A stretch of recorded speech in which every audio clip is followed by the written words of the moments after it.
Hey there, D&Ders, your friend Ian here with another brand new sponsor this week, Artwork by Katie. Now, as the son of a fairly successful artist, I grew up around the art world, saw many different styles of art. I know good art from bad, and I can honestly say that in addition to being a good friend, Katie is one of the best artists I have ever had the pleasure of seeing. Her works of art, be it drawings or paintings, are absolutely amazing. And Katie doesn't just do original works of art, she also does commission pieces. So if you're looking for that perfect piece of art to offset the decor in your home, office, or even in your place of business, go check out Artwork by Katie at linktr.ee/Katie Artworks. That's linktr.ee/Katie Artworks. You'll be blown away. Hey there, my D&Ders. This is your old buddy Ian here with a brand new sponsor this week. Now, you've all heard me talk about Chinese teachers in the past. I have never promoted a Chinese teacher quite like Chinese teacher Evian. Evian is a sweet, honest, and dedicated teacher who teaches every day. She not only makes certain that her students understand the differences in tonal pronunciation, she allows them the opportunity to get up during the class and read what it is that she is teaching so that each student knows that they are getting the best possible education and is pronouncing the words and tones correctly. So I'd like you to do right now is go to tinyurl.com/EvianCT and check her out. That's tinyurl.com/EvianCT.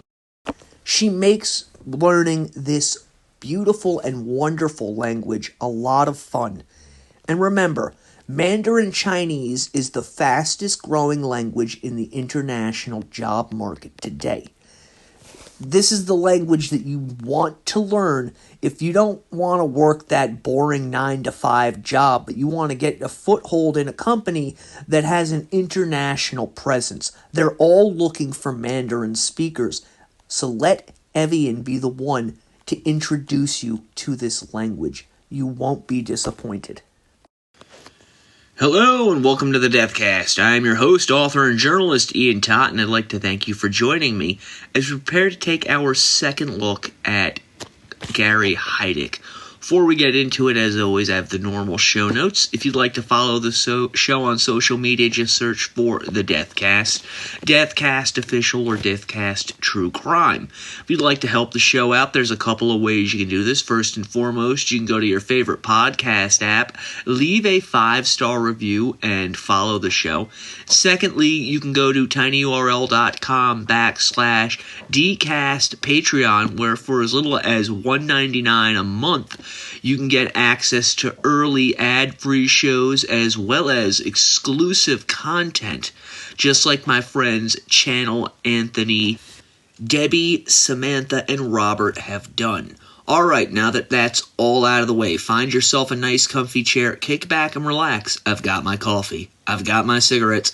Let's go into the crypt! When we left off last week, we had been discussing Gary Heidich and how in the 1970s he had created a church that catered specifically to the mentally disabled and or physically handicapped. And Heidich was able to, through his knowledge of the stock market, amass a considerable amount of wealth for this church. Estimates range between $550,000 and $700,000 in both liquid assets, meaning cash, physical assets such as property and vehicles, along with stocks. And you would think that Gary Heidnik, with all of this going on, would be content in his life. However, as the 1970s progressed, Heidnik is in this lull from going in and out of mental health institutions. He starts to really broaden his portfolio, buying properties and renting out the rooms in these properties to tenants. And one of these leads to his first real known brush with the law in 19... Before we look at this first crime that Gary Heidnik commits, we need to keep a couple of things in mind. He's targeting individuals with developmental disabilities. He's also targeting almost exclusively African Americans. We never really get a reason why this is, at least from Gary Heidnik. My thought is that he was in a city with a predominantly African-American population, but also they made easy targets for him because historically black people are more reticent to go to the authorities when a crime is committed against them than other races are, specifically Caucasians and Asians, who will go to the law enforcement at the drop of the hat.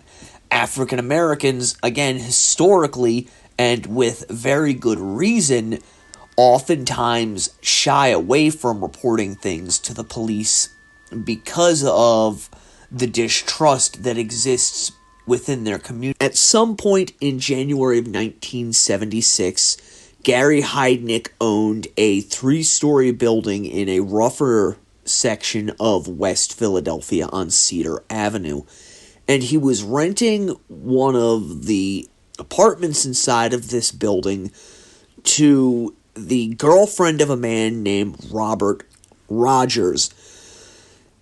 Apparently, some kind of argument ensued, and Gary goes down into the basement and turns off all of the electricity inside of the apartment. When Rogers returns home later that day from work, his girlfriend lets him know what's going on, so Rogers goes down into the basement to try and turn the power back on, only to discover that the door is locked. He then goes outside the building and accesses the basement from a window. Upon getting into the basement, he finds Gary Heidnik sitting on a mattress in the basement with a rifle. According to Rogers, Heidnik put the rifle down and picked a pistol up, informing him, quote, "I've got you now. I'm going to shoot you," and then claim that you were a burglar. At which point, Glenn points the gun at Rogers, who suddenly turns to one side just as Heidnik pulls the trigger. The bullet grazes Rogers' cheek, and as he later stated, he was able to talk Gary out of shooting at him a second time. Rogers stated that the two men walked outside, and when the police finally arrived, he grabbed the gun from Gary Heidnik and struck him with it. The interesting thing here, however, is that Heidnik was never charged with this crime. The charges were eventually dismissed, and he ends up selling this property to an administrator at the University of Philadelphia who simply wanted to get Gary Heidnik out of the neighborhood. And this individual later stated to police that as he and his wife began to clean up the house, they found that it was filled with garbage and pornography. More telling, however, they discovered an area in the basement where Gary Heidnik had cut a hole in the concrete floor that was roughly 4 foot by 4 foot and 2 feet deep. The reason that this is telling and disturbing will become apparent to you later on when we get into the 1980s and the things that would eventually bring Gary. This would not be Gary Heidnick's only run-in with the law, however. After vacating the house on Cedar Avenue, Heidnick ends up moving in with a developmentally disabled woman by the name of Anjanette Davidson over on 58th Street in Philadelphia, again, another low-income neighborhood. Now, according to police reports, Anjanette had an IQ of around 49, which is well below what is considered normal, while Gary's IQ is listed as 130.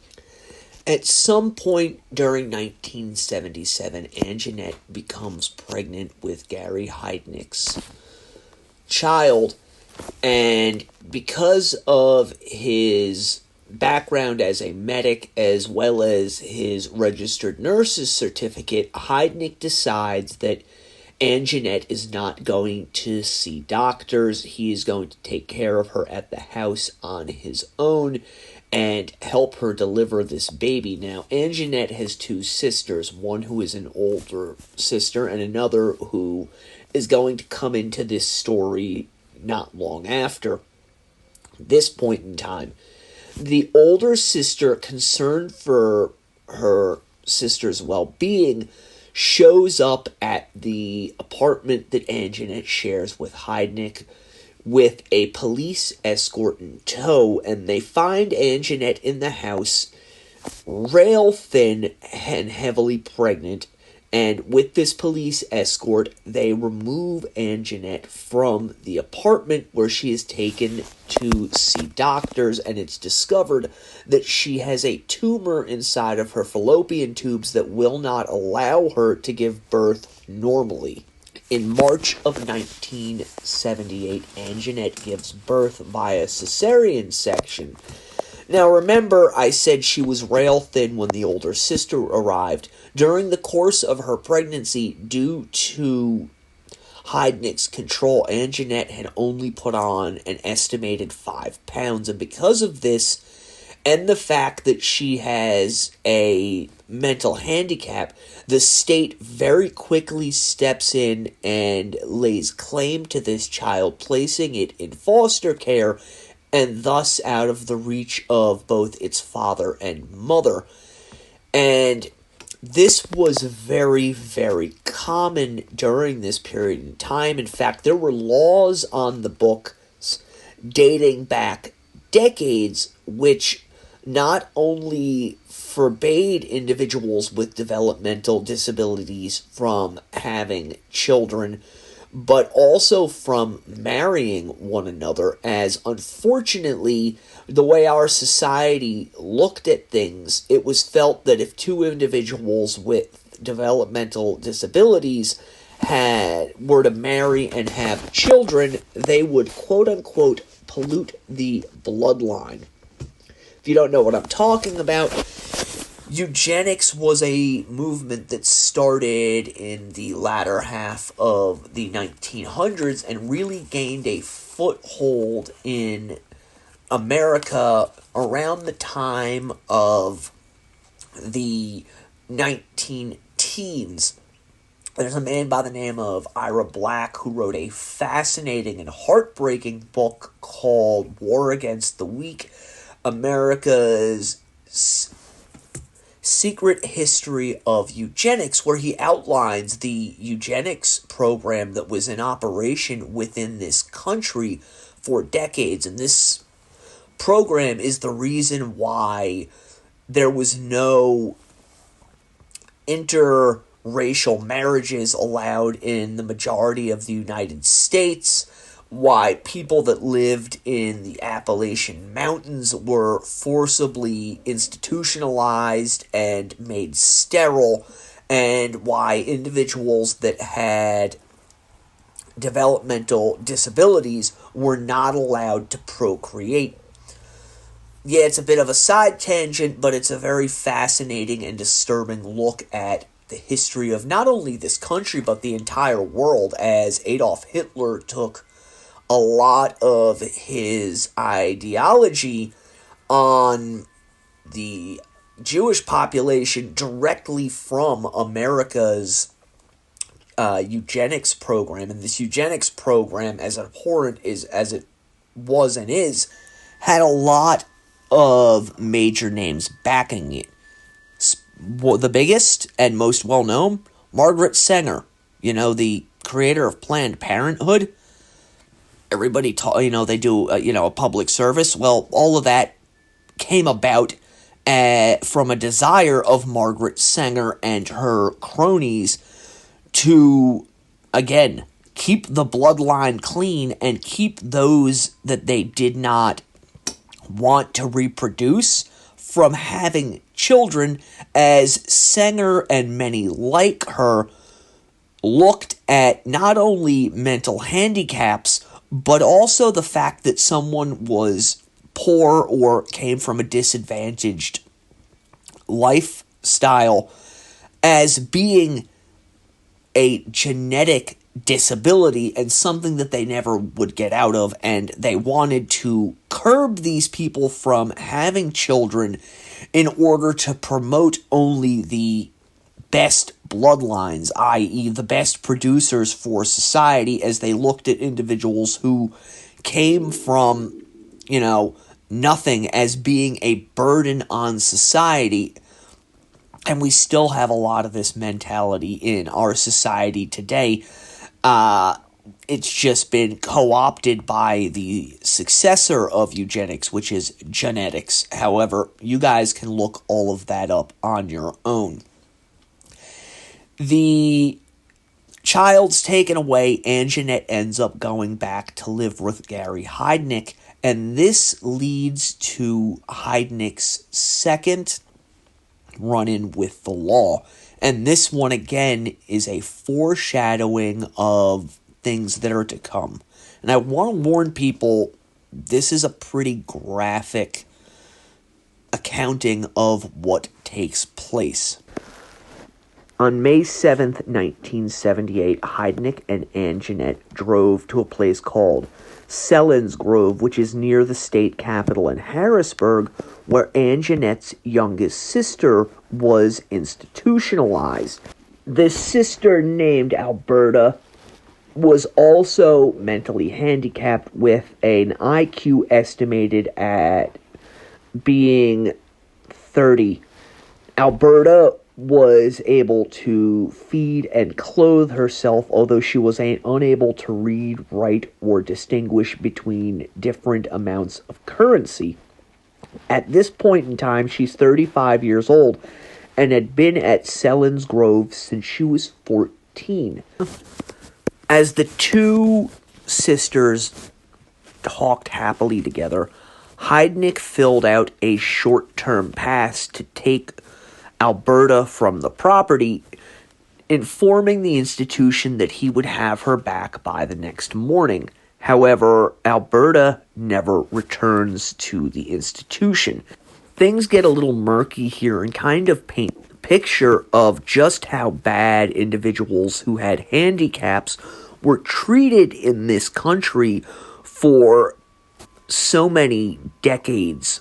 Alberta is missing from Selinsgrove institution for an entire week. In fact, no one from the institution reaches out to Gary Heidnik until May 16th, when an employee from the institution drives to Gary's Philadelphia apartment to inquire where Alberta is.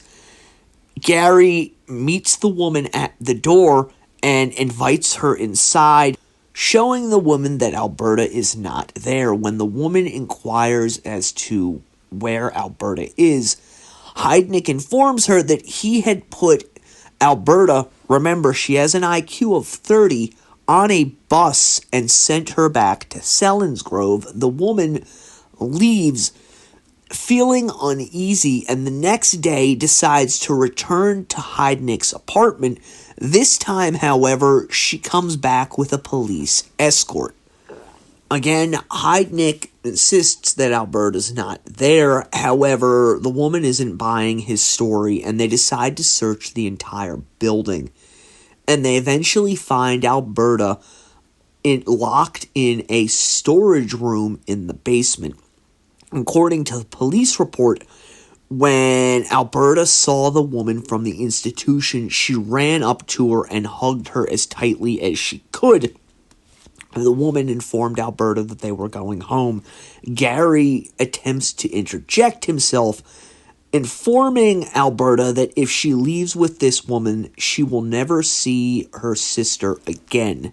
Alberta, however, goes with the woman, and once back at the institution, they notice a couple of things. First and foremost, she seems to be malnourished. She is also trembling violently.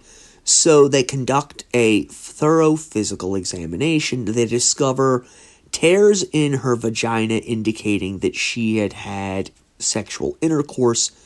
But more disturbing, they find residue of sperm inside Alberta's mouth.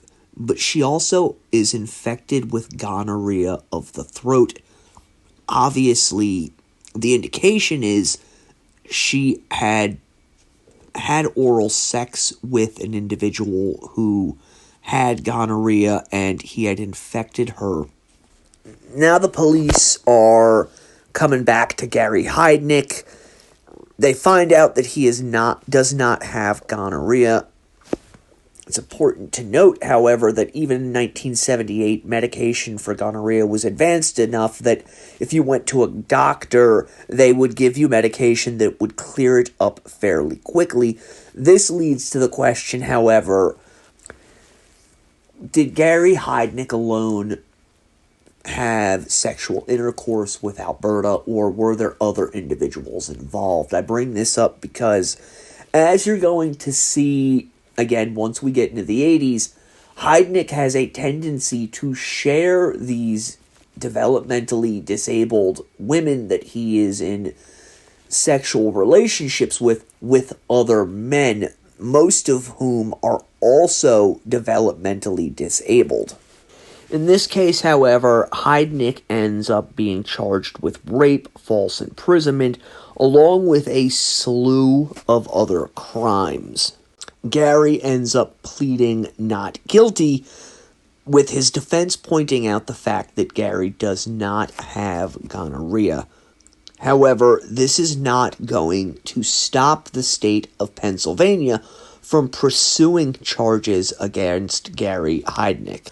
Heidnik ends up waiving his right to a jury trial, and he ends up doing a common plea trial where the judge acts as both the judge and the jury. He takes the stand in his own defense, and what he states is that he had every intention of returning Alberta to the hospital, that after they left the institution, they had gone to a restaurant called Gary's where they had stayed for roughly an hour and a half, after which they went to a Dairy Queen before heading back towards Sellingsworth. And on the way back, Alberta began crying, informing the two of them that she did not wish to go back to the institution, but instead wanted to stay with her sister. So the trio then begins their drive to Philadelphia. Heidnik states that the next day he contacted the institution and informed them that Alberta did not wish to return yet, asking them if there is any way that she can get an extended stay out of the institution. He says that the institution tentatively agreed to put Alberta on vacation so that she could stay with her sister longer.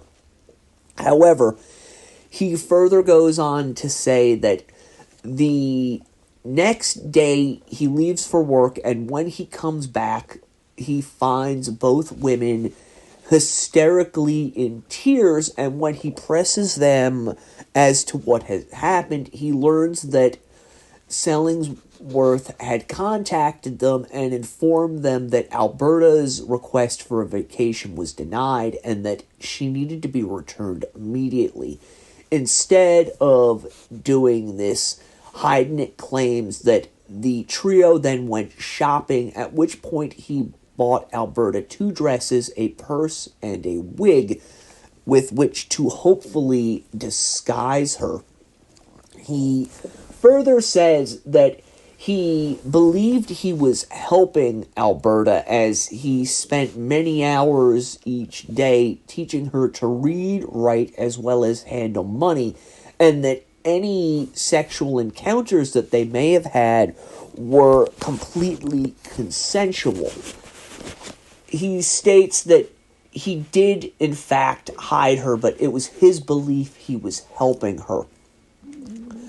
Something else that Gary states is that he had never had a venereal disease in his life. However, under cross-examination, Gary, who admits to being treated for schizophrenia, is forced to admit that given his job as a registered nurse, he did in fact have access to antibiotics that would clear up any venereal diseases he may or may not have had. After all of this, the case goes to the judge, who must decide Gary Heidnik's fate. In reports, the judge states that he feels Heidnik is a danger to society, specifically those with mental disabilities, and he also states that Heidnik is an individual with a very high IQ who is extremely manipulative. He does not buy the story that Gary Heidnik had told from the witness stand and finds Gary Heidnik guilty. However, not of the very serious crimes of rape, false imprisonment, etc., as those charges had to be dropped due to Alberta's diminished mental capacity. She was unable to take the stand. He ends up being found guilty of numerous misdemeanors, and the judge sentences him to 3 to 7 years. As always, there are numerous appeals, with Heidnik's defense claiming that the sentence is too stiff given the fact that Heidnik has no prior convictions for anything. However, the court, while ordering various psychological evaluations, is unassuaged by these arguments, feeling that Gary Heidnik is going to commit similar crimes in the future, and upholding this conviction as well as the sentence. Heidnik will never see the inside of a prison, however, as due to his mental condition, the schizophrenia, he spends the next 4 years, 2 months, and 14 days in various state hospitals, basically getting a slap on the wrist for his crimes while breaking the 6-year run of having not been committed to any hospitals for mental health evaluations. During the course of his incarceration, Heidnik simply goes mute, and he remains that way until he is released. However, there are brief instances when he has visitors that staff members observe him speaking with his visitors. On one such occasion, in the visiting room, a staff member remarked to another, "Holy shit, he can talk." Looking over at this staff member, Heidnik said, "Yes, it must be a miracle." To explain his muteness to doctors, Heidnik took again to writing notes, telling them that the devil crawled down his throat and that the devil was affecting his eyes.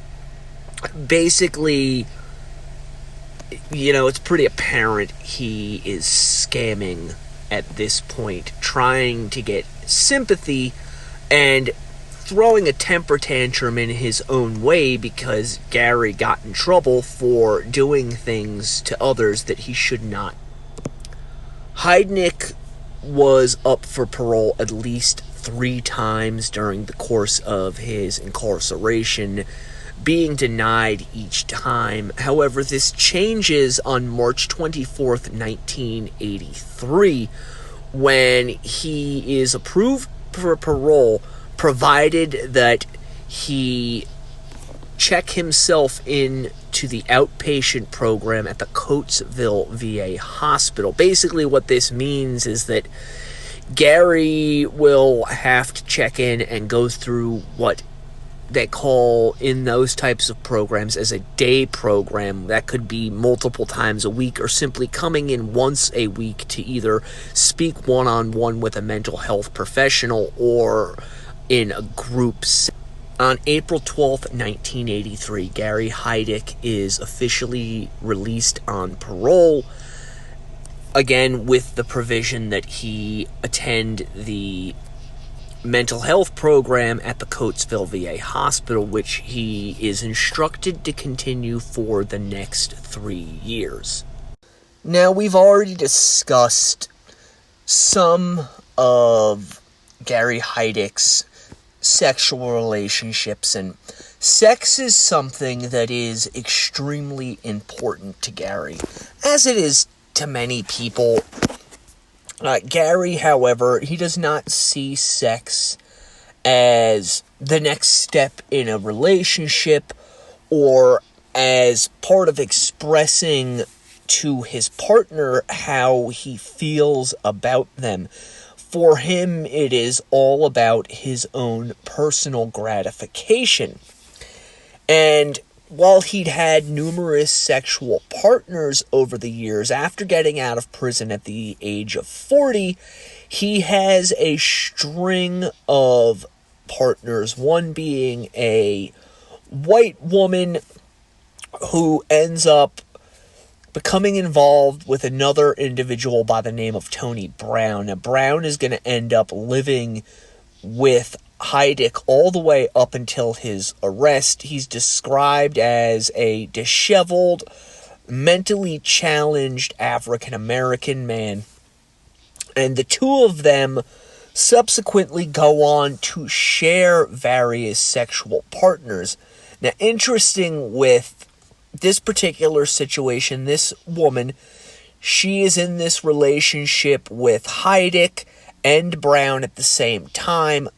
Eventually, she becomes pregnant, although she insists that the child is in fact Gary's. Gary ends up calling the child little Gary, despite the fact that, as with all of his children, the state becomes involved and the child is taken away. Brown and this woman, well after the fact, are going to continue their relationship and are in fact going to get married and have a child.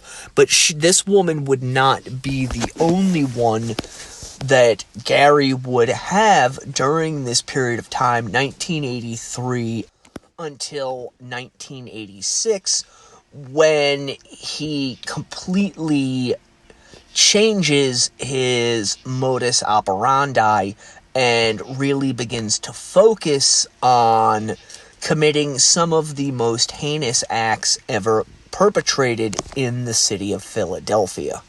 Another partner that we briefly touched on in the first episode was a woman by the name of Jewel, who had met Gary when they both worked as licensed practicing nurses back in the 1960s. They had had an on-again, off-again relationship since that point in time.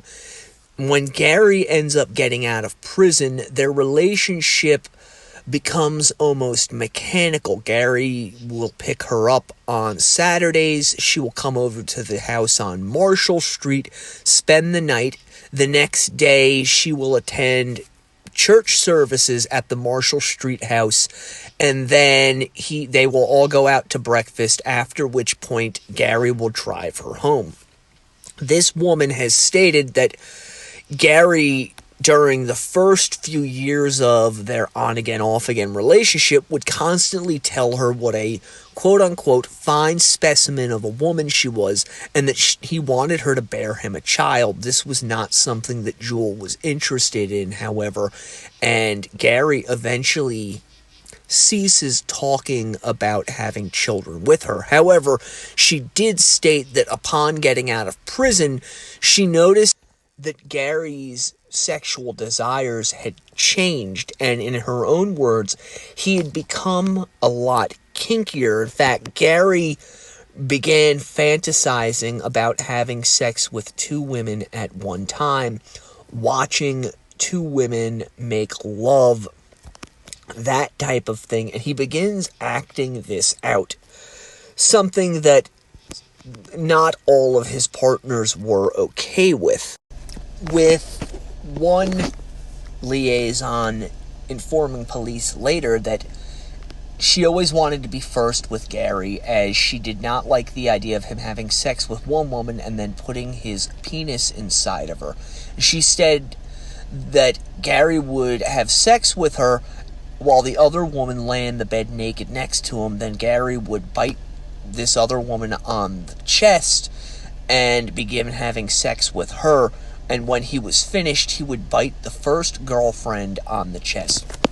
And there's a slew of these types of stories involving Gary Heidick, his various sexual conquests, the majority of whom were African American, and again, a large percentage of whom were mentally disabled. We also know that he preferred eating at fast food restaurants.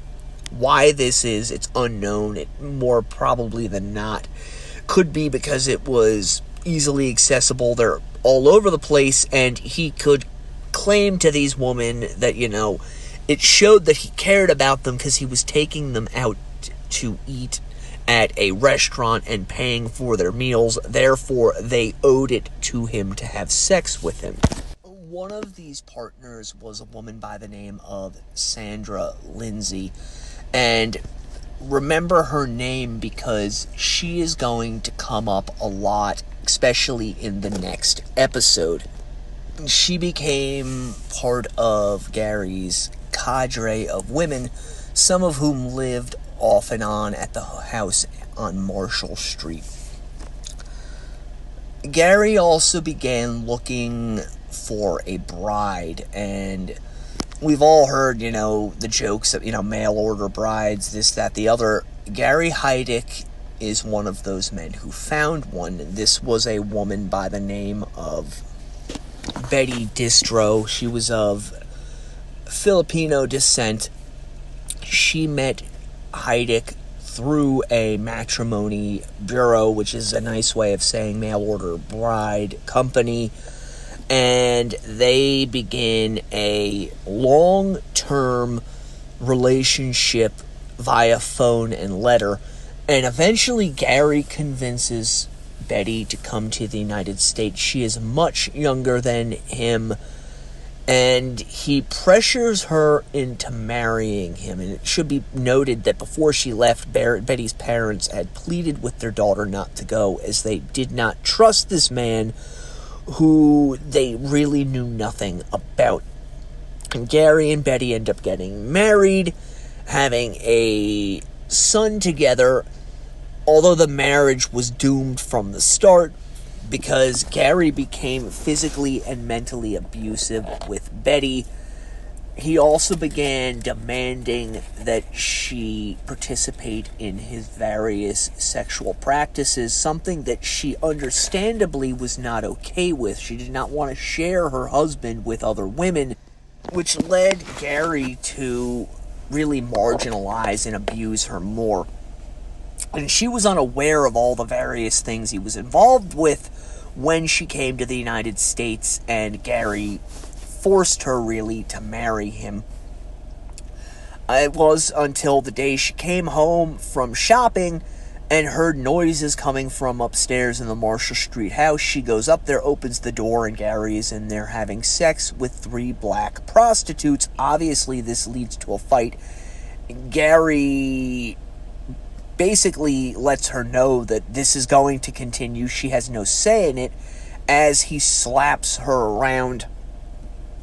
Obviously, this is devastating to Betty.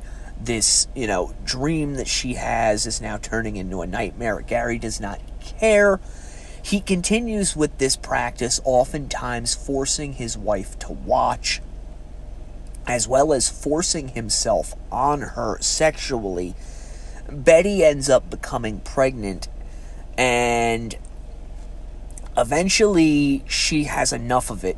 This is in 1986 now.